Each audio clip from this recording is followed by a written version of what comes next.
The following video presentation is brought to you by Denapi Construction Corporation. Denapi Construction Corporation is also responsible for the beautification of our homes. In the early 1980s, a group of parents were united with a common goal: to establish a safe home-like environment for their children with autism. A living situation that would ensure each of their child's safety, good health, and well-being, even after their parents were no longer there. The result was an organization known as P.L.U.S. Today, P.L.U.S Group Homes serves 48 consumers with houses in Uniondale, Merrick, Levittown, East Meadow, Seaford, and Massapequa. P.L.U.S Group Homes' ongoing mission is to not only provide housing, but to also enhance the progress and development of adults with autism and autistic-like disorders. In the early 60s and 70s, and actually in the early 50s also, people did not know what autism was. And basically, they were labeled as childhood schizophrenia, and in other cases, pediatricians and the psychiatrists informed the parents that it was actually their fault. Their children were products of bad mothering. These parents are also advised by their doctors to have their children institutionalized. Since then, we've learned that autism is a developmental disability. It's a neurological disability. It has nothing to do with bad mothering, of course. There is no cure for autism, but they certainly do make progress. They have made progress, and we enjoy providing the services that are required. We provide services that enhance quality of life. We also promote independence. They learn to set the table. They learn to do dinner preparation. Whatever part they could do, they're in there too, doing it with the staff. And that's the way we have dinner, and that's the way we have breakfast. That's the way we have everything else in the house. They're a part of everything, because as you know, we're a family. We live in a family. They learn to dress themselves independently. They will be there choosing the shirt that they want to wear, the pins that they want to wear, the sneakers or the shoe they want to wear. And they could also reach the potential that they have. Initially, our people shared rooms, and then we realized the need for them to have their own independent space, not only because they're individuals with autism, because as adults, we all want our own space. And what we have done over the years, where we've raised money, we've applied for grants so that we could expand our existing homes in order to provide individual bedrooms. And in doing so, each bedroom is decorated according to the likes of the individual. This is my bed.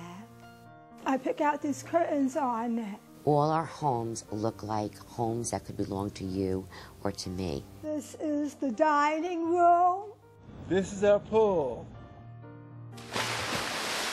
Each house is lucky enough to have an in-ground pool, and every year we hire lifeguards to make sure that everything goes okay. How you doing? Good. We have registered nurses here. We also have a licensed practical nurse.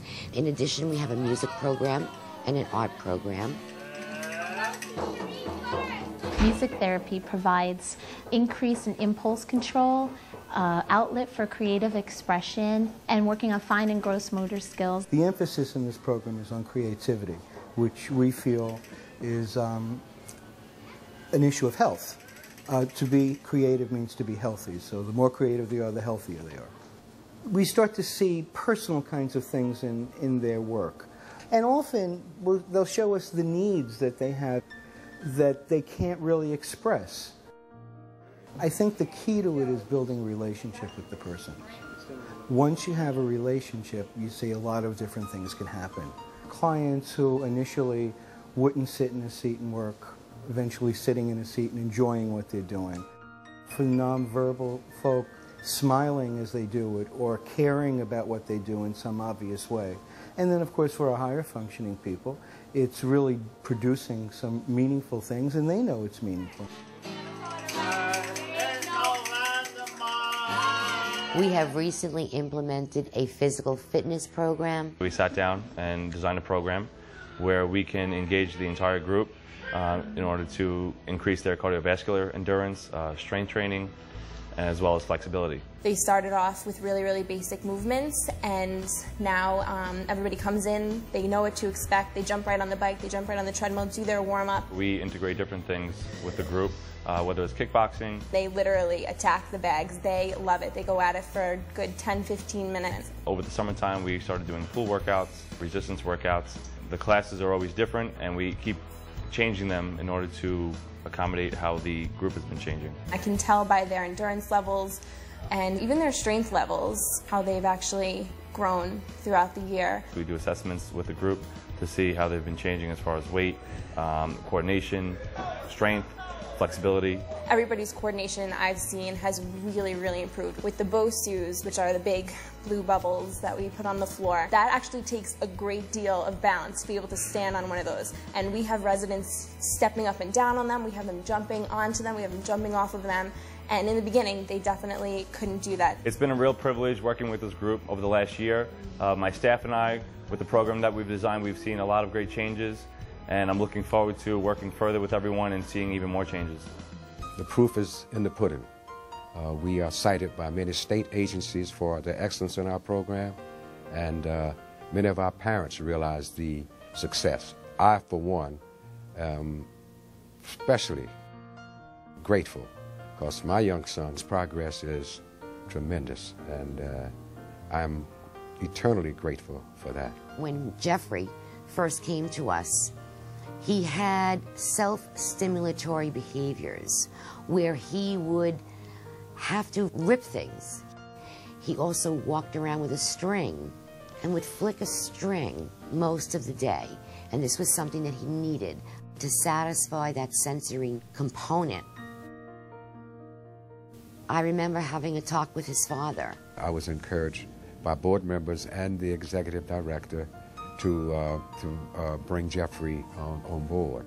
We decided we were going to get him out of the house, into the community. We had a 1-to-1 staff ratio working with him.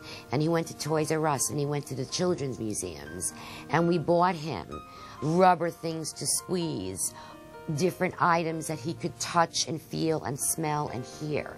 And over a period of time, those behaviors were extinguished. He is just a different young man from when he entered P.L.U.S 6 years ago. Our programs are very individualized, so that if our consumers have a particular interest, we try to adhere to the things that they like to do the best. I enjoy the Met game, and I go to movies. We like them to be around other people and be able to communicate and get a feel for being out there with the rest of the community. Here at P.L.U.S, we have a very extensive recreation program. We make recreation calendars for the houses, so each of the residents get to go out and participate in various activities that they enjoy. Many of the residents enjoy Palomine, horseback riding, stables where they get to feed the horses, groom the horses, ride the horses. Some enjoy going to swim at Echo Park. We go to a lot of fairs and festivals. Recently, we went on a trip to the Mall of America in Bloomington, Minnesota. We also went to the IMAX Theater while there, the Minnesota Zoo in Minneapolis. We feel it's beneficial to get our residents out into the community as much as possible. It helps them to develop their socialization skills and appropriate behaviors. For the most part, people with autism are not able to generalize. If we were to teach one of our consumers how to use a knife and fork properly within their own home environment, there's a possibility that they cannot transfer that information, so that if they have opportunities to eat out in restaurants, they have the opportunity to learn how to use that knife and fork in a different environment.